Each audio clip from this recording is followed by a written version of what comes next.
alumnas y alumnos de segundo de secundaria. Bienvenidas y bienvenidos a una emisión más de Aprende en Casa 2, en la asignatura de Ciencias Física. En esta ocasión nos acompaña la profesora Alejandra Briseida Trejo Castañeda. Bienvenida, maestra. Muchas gracias, Enrique. Es un gusto poder participar con todas y todos ustedes. En esta sesión aprenderemos sobre el calor y lo analizaremos a través de situaciones cotidianas. Nuestro propósito es identificar el calor como transferencia de energía. Y el título de la sesión es ¿en qué sentido se transfiere la energía? ¿Ustedes en casa ya tienen listos sus materiales? Es importante que tengan a la mano su cuaderno, lápiz o pluma y su libro de texto. Recuerden que debemos estar tan preparados como lo hacemos en el salón de clases. También es importante que su espacio de trabajo esté libre de distracciones para que construyamos un buen aprendizaje. No olviden tomar nota de las dudas que les surjan o cualquier dato que consideren importantes para que posteriormente las revisen en su libro de texto o fuentes de información confiables. ¿Todos listos? ¡Comencemos! Maestra Alejandra, ¿cómo empezamos a abordar el tema? ¿Sabe? De pronto, sentí que hace mucho frío. Creo que necesito una chamarra que me dé calor. ¿Sabías que en realidad la chamarra no te proporciona calor? Que el calor lo produce tu cuerpo. La función de la chamarra es impedir que el calor salga. Esta actúa como un aislante. Lo que hace es guardar el calor que tú produces. Maestra, no me queda muy claro. Si yo produzco el calor, ¿por qué siento frío? ¿Podría ayudarnos a explicarlo? Claro que sí. Para empezar, veamos el siguiente video donde nos dicen qué es el calor y la diferencia entre este y la temperatura. El calor se transfiere de tres formas diferentes: por conducción, convección y radiación.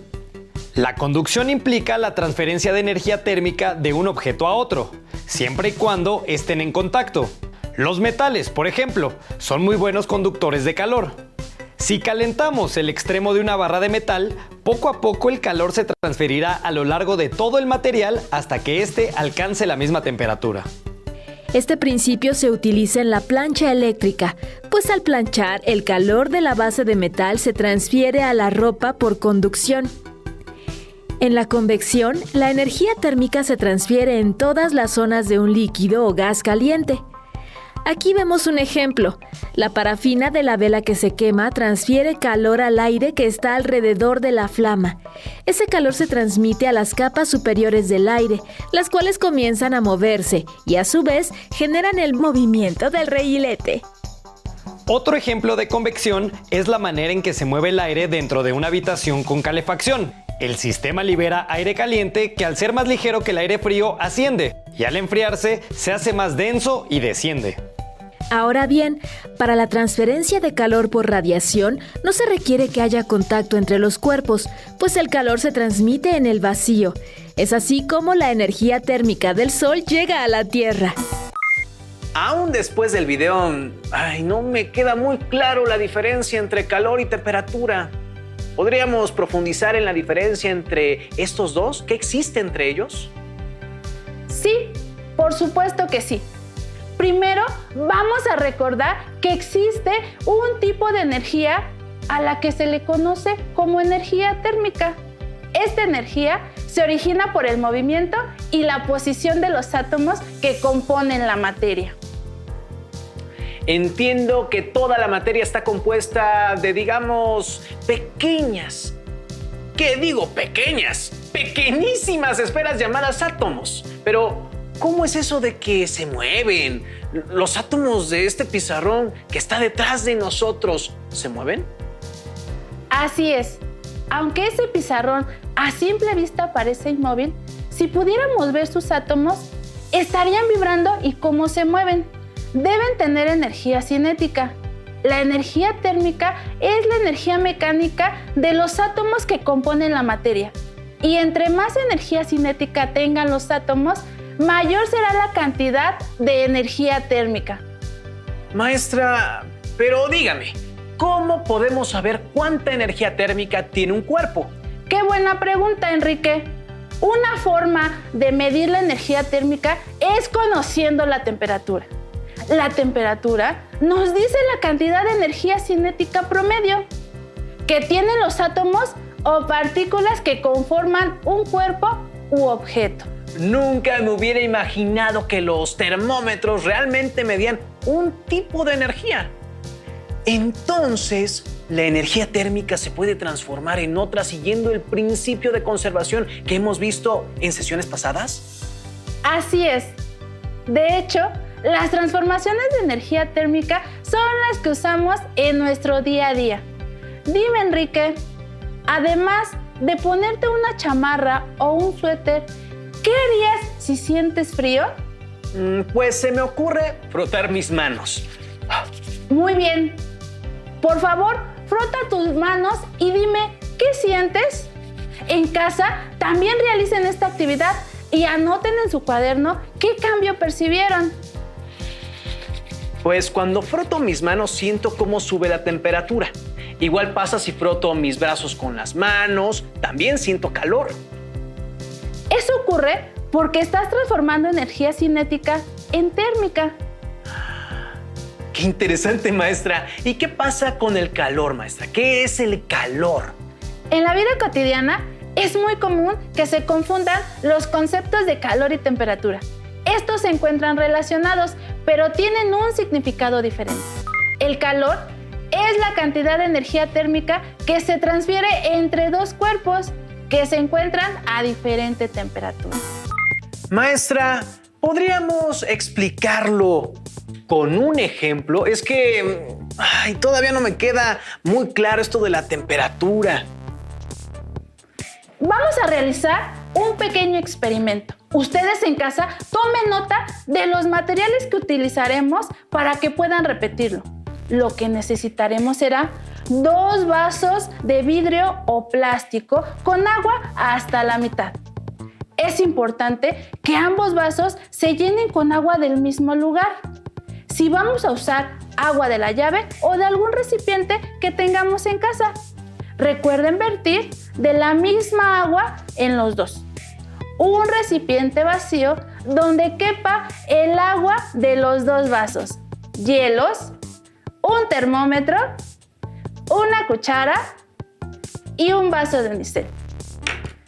Primero, vamos a tomar la temperatura del agua que está en los 2 vasos.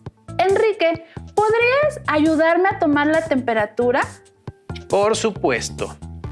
Vamos a ver.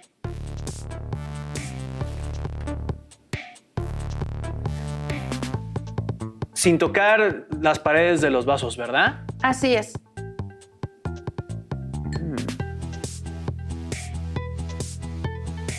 Ya tengo la primera. 20 grados. Y en cuanto pasé el termómetro del vaso 1 al vaso 2, bajó la temperatura. Pero ya que lo volví a meter dentro del vaso número 2, la temperatura subió a 20 grados centígrados o Celsius, también se puede decir así.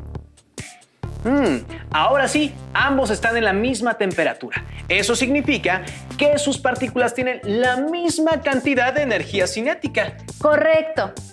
Ahora, para que podamos observar al calor en acción, primero vamos a mezclar el agua de ambos vasos en este recipiente.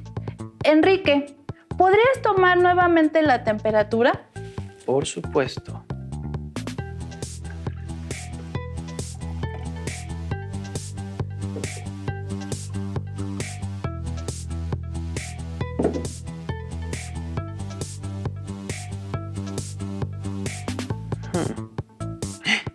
No hubo cambio, sigue teniendo la misma temperatura. Eso se debe a que desde un principio su temperatura ya era igual. Tienes mucha razón. la temperatura no varió, porque la energía cinética que tienen las partículas de agua en ambos vasos ya era igual. Entonces, al mezclarlas no hubo un cambio, solo se incrementó el volumen. Tenemos más agua a la misma temperatura. Enseguida, tenemos que medir la temperatura de los hielos. Enrique, ¿puedes decirme cuánto mide? Vamos a ver.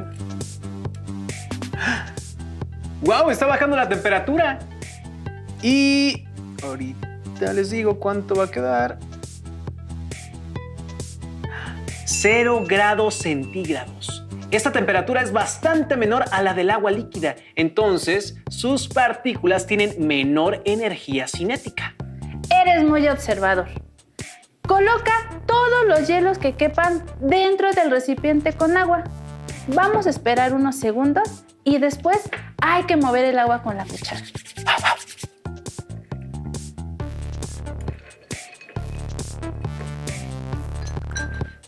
¿Más? Sí.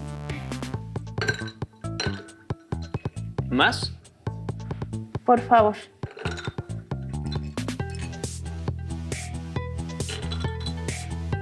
Pues todos de una vez. Ay, sí está fría. Ahí está perfecto. Ahora, mueve los hielos con la cuchara. Pues sí, ¿verdad? Si no me voy a congelar la mano. Enrique, ¿puedes tomar nuevamente la temperatura?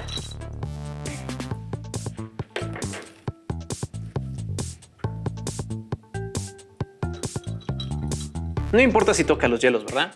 No.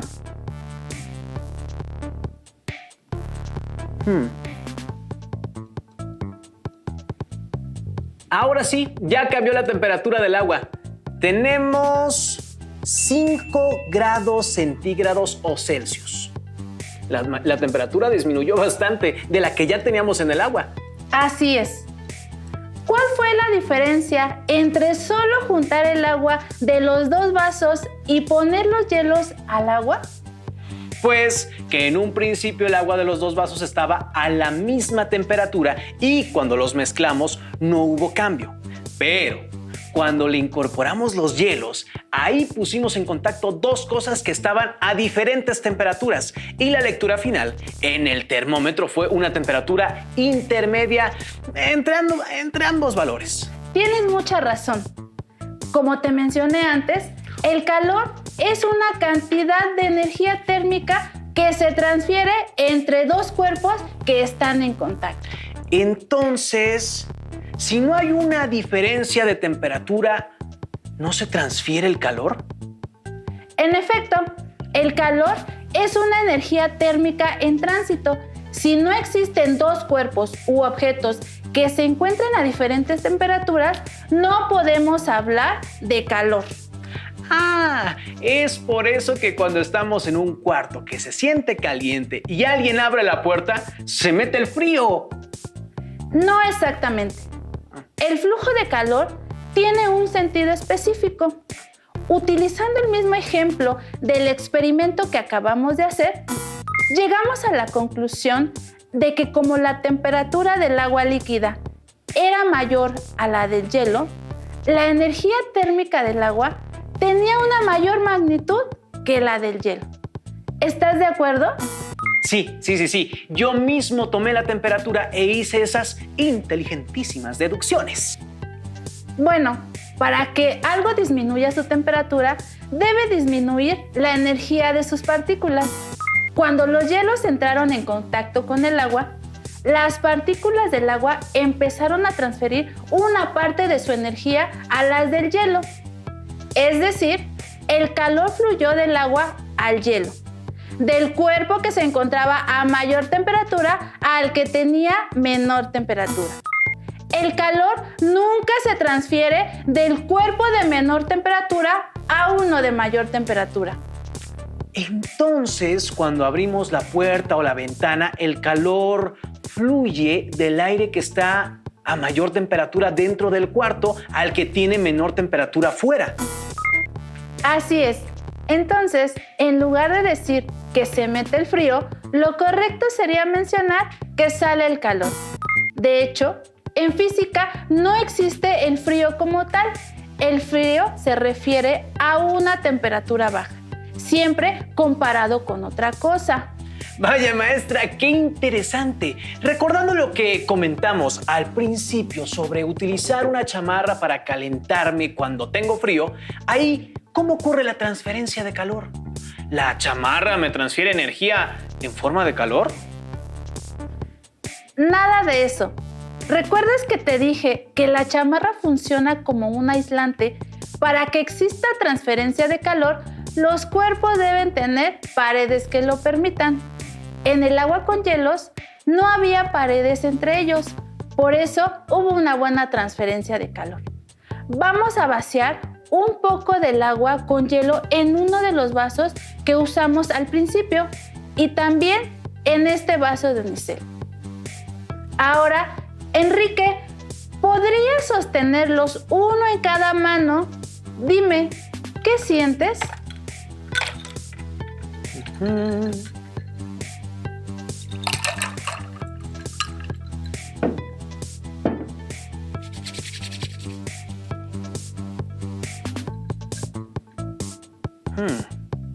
Siento que el vaso normal está frío, mientras que con el de unicel, pues no siento nada.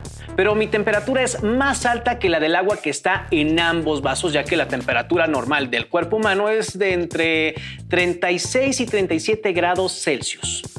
¿Le estoy transfiriendo energía en forma de calor al agua?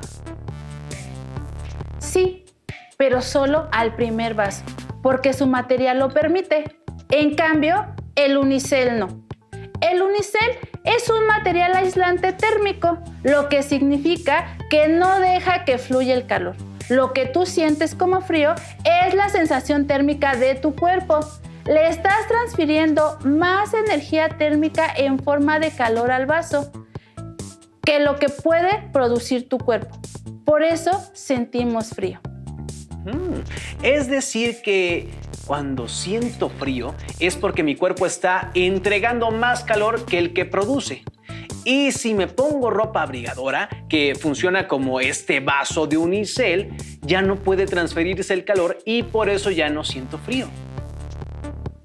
Lo entendiste a la perfección.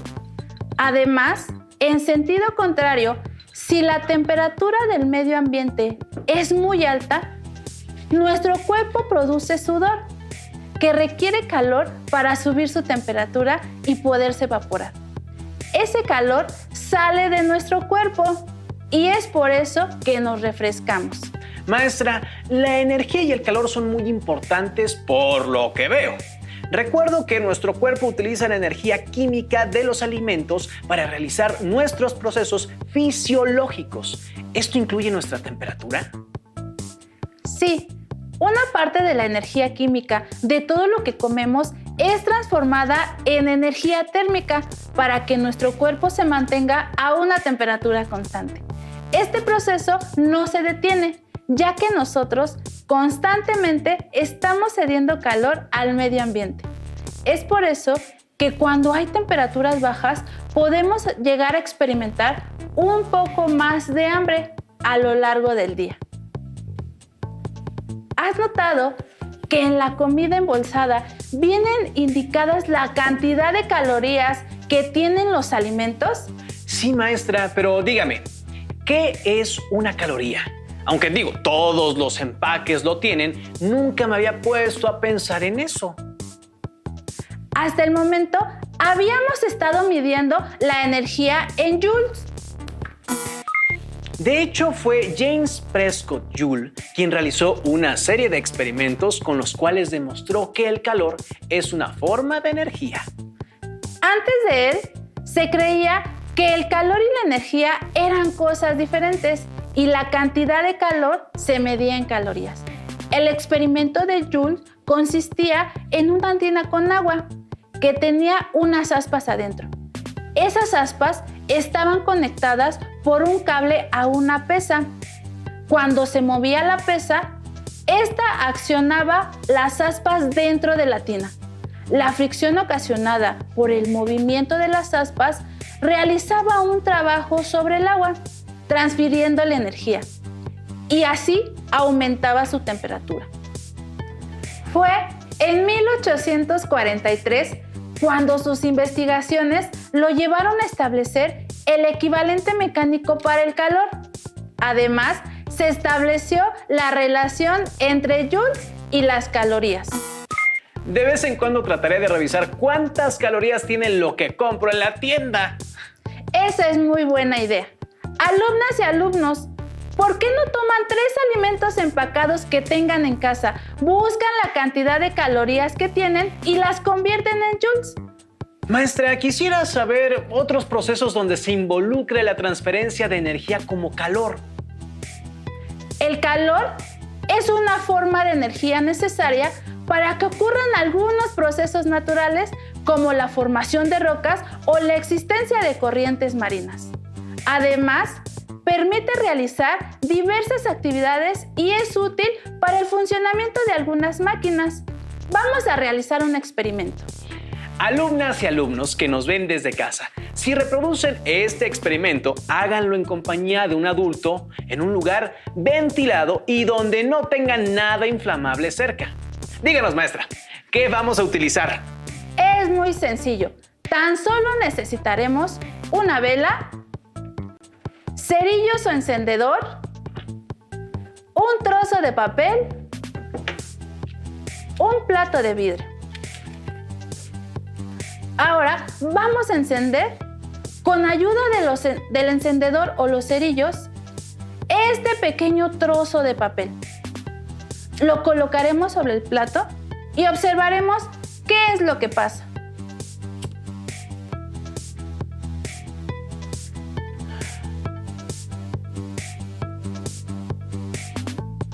Maestra, se está produciendo luz y hasta se siente un poquito de calor. Se está quemando el papel. Excelente observación. Ahora, ¿podrías encender la vela? Sí.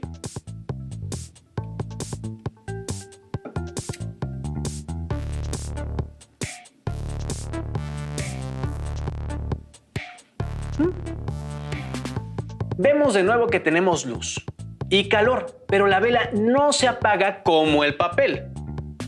Enrique, ¿podrías decirme por qué el papel se consumió y se apagó, pero la vela sigue encendida? No sé, maestra. La única diferencia que puedo ver es que la vela tiene la parafina y el papel, pues era solo papel. Muy bien. Cuando encendemos el papel y la vela, la energía química que tienen es transformada en energía lumínica y energía térmica. Si estamos cerca, vamos a sentir incremento de temperatura porque nos están transfiriendo calor. Muy bien, muy bien. Aquí estamos observando una transformación de energía no solo en calor, también en energía lumínica. Pero, ¿por qué no se apaga la vela? No se apaga porque, como señalaste, tiene parafina. La parafina es un combustible derivado del petróleo que contiene mucha energía química. Esta se va liberando poco a poco. Cuando se agote la parafina, también la flama de la vela se extinguirá, como la del papel. Maestra, ¿también cuando utilizamos la plancha en nuestras casas tenemos una transformación de energía? Así es. Cualquier aparato eléctrico que utilices para calentar algo está transformando energía eléctrica en térmica y eso hace posible la transferencia de calor. ¿Y sabes qué resulta interesante?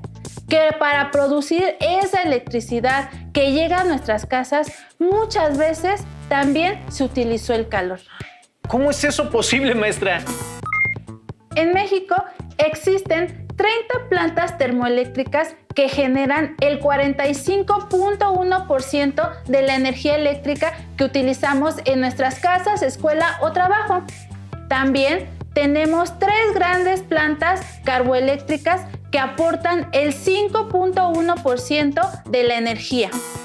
Maestra, tengo entendido que esas plantas, se quema combustible o carbón. para generar electricidad. Eso debe contaminar mucho. Tienes razón. En las centrales termoeléctricas se queman combustibles para aumentar la temperatura de las calderas de agua, utilizando la energía térmica y la transferencia de calor. Cuando el agua se hace vapor, mueve turbinas que transforman la energía cinética en eléctrica. Por desgracia, también producen el 22% de los gases de efecto invernadero que se producen en México.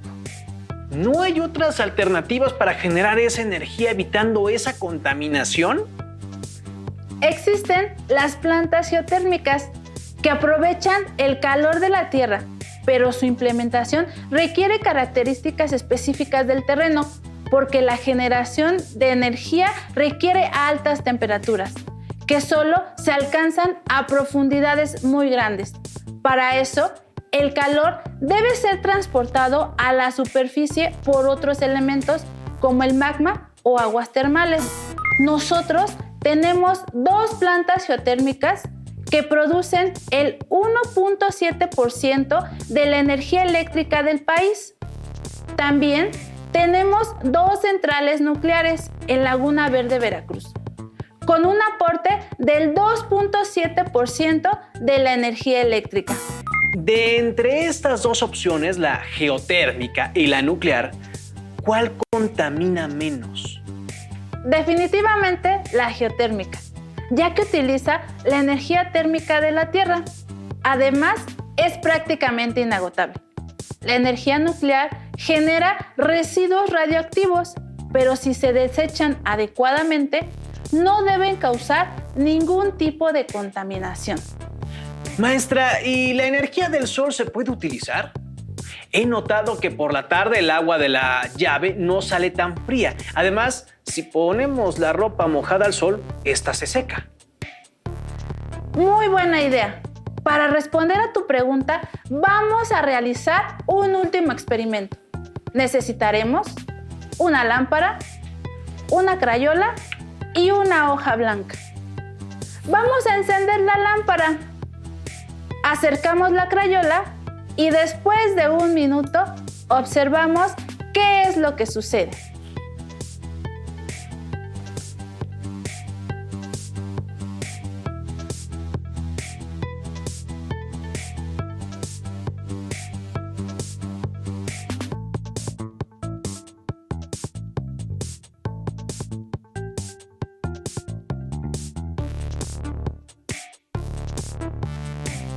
La crayola se derrite por el calor que recibe de la lámpara. Es como cuando nos da el sol y sentimos que nuestra temperatura se eleva. Así es.